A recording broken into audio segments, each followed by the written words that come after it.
ایک صحابی ہیں حضرت صہیب رومی، یہ روم سے مکہ مکرمہ میں آئے تھے۔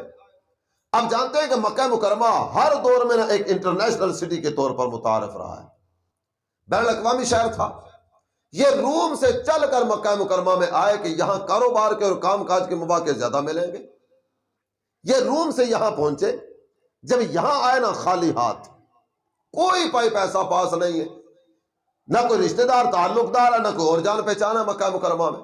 یہاں آ کر انہوں نے کام کاج شروع کیا۔ کام کاج کرنے کے بعد اللہ تعالیٰ جل جلالہ نے مالی اعتبار سے وسعت عطا فرمائی، انہوں نے اپنا مکان بنایا۔ جس کا اپنا گھر نہ ہونا اور اس کو اپنا گھر مل جائے تو ہم اپنے طور پر اگر غور کریں تو لوگ کہتے ہیں یار میں دنیا پہ آ گیا، اب بقیہ جتنے بھی مشکل حالات ہونا میں ان کے ساتھ مقابلہ کر لوں گا، لیکن اپنا مکان بن گیا نا اب کوئی ٹینشن نہیں۔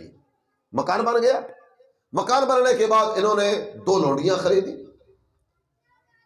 اور اس کے بعد نہ سونا جمع کرنا شروع کیا۔ آپ کہہ سکتے ہیں کہ اس دور میں جو لگژری زندگی تصور کی جا سکتی تھی نا وہ صہیب رومی نے حاصل کر لی۔ مکان بھی بن گیا، لونڈیاں بھی مل گئی، سونا بھی جمع ہو گیا، اچھے انداز میں زندگی بسر کرنے لگے۔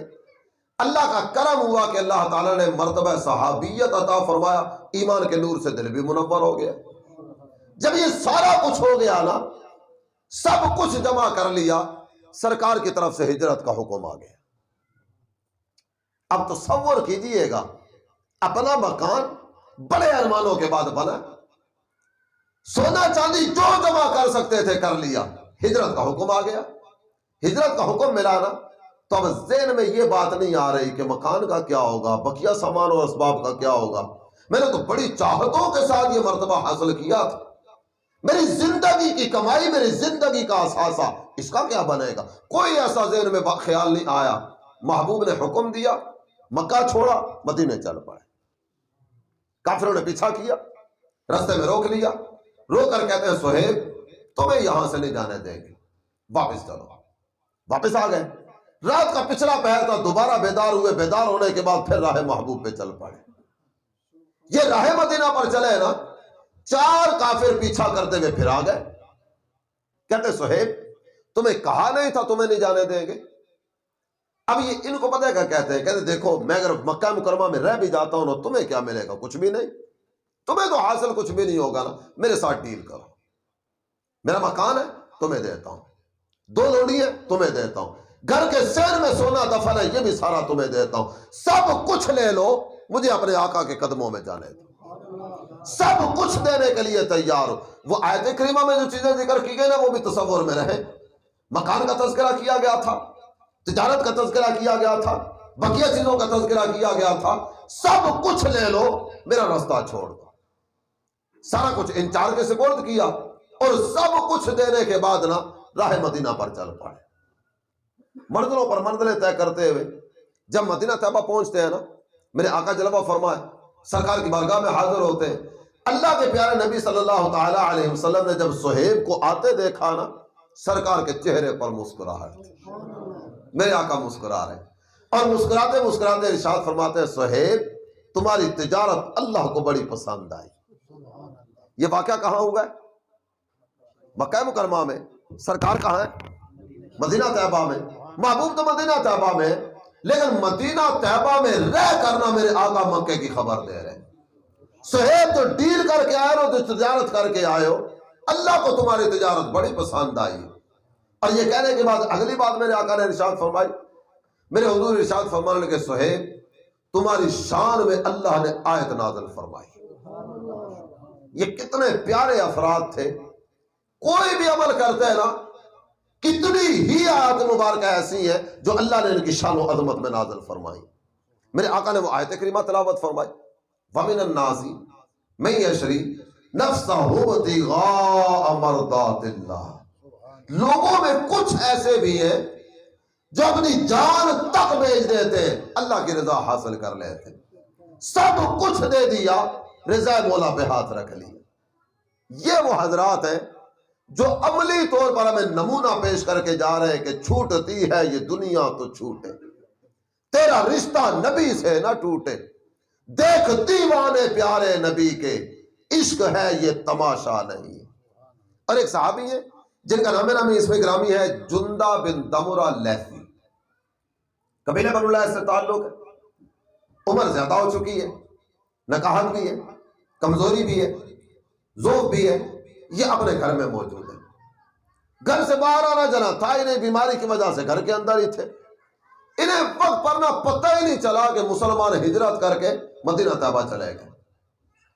کچھ وقت کے بعد ان کو پتہ چلا کہ ہجرت ہو چکی، میرے آقا بھی مکہ چھوڑ کر چلے گئے، میرے صحابہ محبوب کے سارے جانے سال صحابہ وہ بھی مکہ چھوڑ کر چلے گئے، ان کے گھر میں ابھی اس طرح سے ایمان کا نور نہیں پہنچا، خود کلمہ پڑھ کر مسلمان ہو چکے، مرتبہ صحابیت پر فائز ہے، یہ اپنے بچوں کو بلاتے، کیفیت جو کتابوں میں ذکر کی گئی نا، آپ کی اس وقت کیفیت یہ تھی کہ آپ صحیح انداز میں بول بھی نہیں پا رہے تھے، اشارہ کر کے نا اپنے بچوں کو کہتے ہیں مجھے لے چلو، بچے کہتے ہیں الا این، کہاں جانے کا ارادہ ہے؟ اب بولا تو جا نہیں رہا، اوما الی المدینہ، اشارہ کیا مدینے کی طرف، مجھے اپنے آقا کے قدموں میں جانا ہے۔ یہ کیفیت دیکھے نا، اس عمر میں اگر ساتھ والی گلی میں کوئی رشتہ دار بھی فوت ہو جائے نا تو بابا جی پیغام بھجوا دیتے ہیں، انہیں کہہ دینا تمہیں تو پتہ ہے میں نہیں آ سکتا، نکاحت ہے، کمزوری ہے، آزمائش ہے، مجھ سے چلا نہیں جاتا، لیکن یہ اپنے آقا کی محبت میں مکہ سے مدینہ تقریباً 480 کلومیٹر کا فاصلہ ہے، یہ سارا سفر کرنے کے لیے تیار۔ وہ دور لگژری سفر کا دور نہیں ہے، سفر کا ذریعہ کیا ہے؟ گھوڑا، گدھا، اونٹ، اس کے علاوہ اسباب سفر ذرائع آمد و رفت ہیں ہی نہیں۔ لیکن اعلی حضرت امام اہل سنت نے ایک بات ذکر کی نا، یہ سارا منظر دیکھنے کے بعد نا اعلی حضرت کا وہ شعر تصور میں آتا ہے، آپ کہتے ہیں ذوف مانا مگر یہ ظالم دل ان کے رستے میں تو تھکا نہ کرے، اگرچہ کمزوری اور نکاحت ہے لیکن جانا تو راہ محبوب پر ہے نا، جب محبوب کی گلی کی طرف بڑھنا ہے، پھر نکاحت کیسی، پھر کمزوری کیسی، پھر آزمائش کیسی۔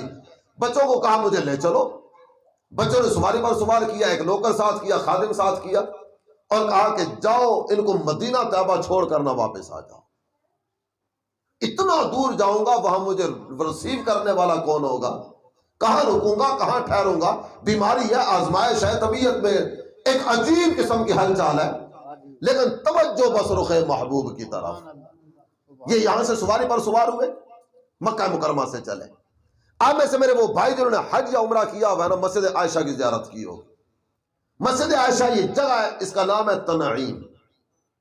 جب تنعیم کا مقام آیا نا، یہ مکہ مکرمہ سے تقریباً 14 کلومیٹر کا فاصلہ ہے، یعنی کہہ سکتے ہیں کہ ابھی شہر سے باہر نکلے، صرف 14 کلومیٹر کا فاصلہ طے ہوا تھا، جناب جندہ بن دمرہ لیثی ان کی روح پرواز کر گئے، انتقال کر گئے، یعنی موت بھی آئی نا تو راہ محبوب پہ آئے، اپنے آقا کی راہ کی طرف چلتے ہوئے آئے۔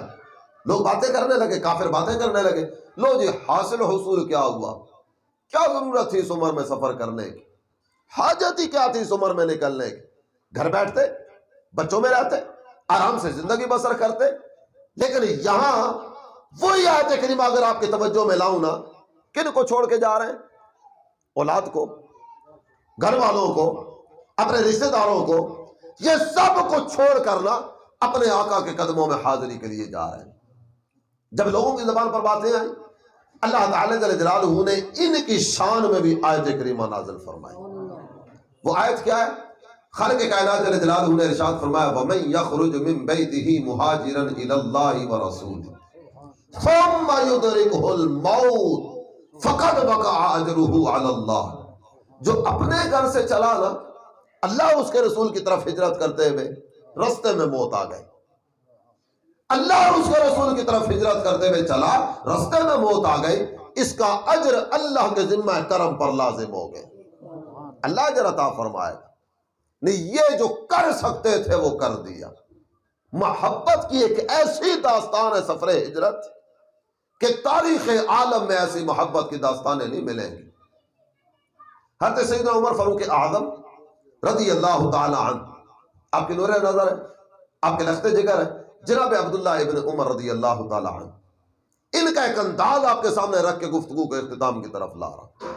جناب عبداللہ ابن عمر مکہ مکرمہ میں آتے ہیں نا، تو مکہ مکرمہ میں ایک گلی تھی، اس گلی میں سے جب بھی آپ کا گزر ہوتا نا، آپ اپنی آنکھیں بند کر لیا کرتے تھے۔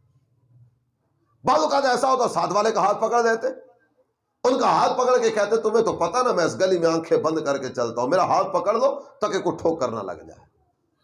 ایک دن کسی نے کہا ابن عمر سارے مکے میں آنکھیں کھول کر چلتے، اس گلی میں آخر ایسی کیا بات ہے کہ جب بھی اس گلی میں سے گزرتے آنکھیں بند کر لیتے؟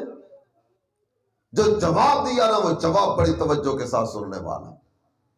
آپ کہنے لگے یہ جو گلی ہے نا، جب میں مکہ مکرمہ میں رہا کرتا تھا نا، میرا گھر اس گلی میں تھا، جب میں مکہ میں رہتا تھا میرا گھر اس گلی میں تھا، ہجرت کا حکم ہوا میں اپنا مکان سب کو چھوڑ کر چلا گیا، اب جب بھی اس گلی سے گزر کرتا ہوں، جب بھی یہاں سے نکلتا ہوں، میں اپنی آنکھیں بند کر لیتا ہوں۔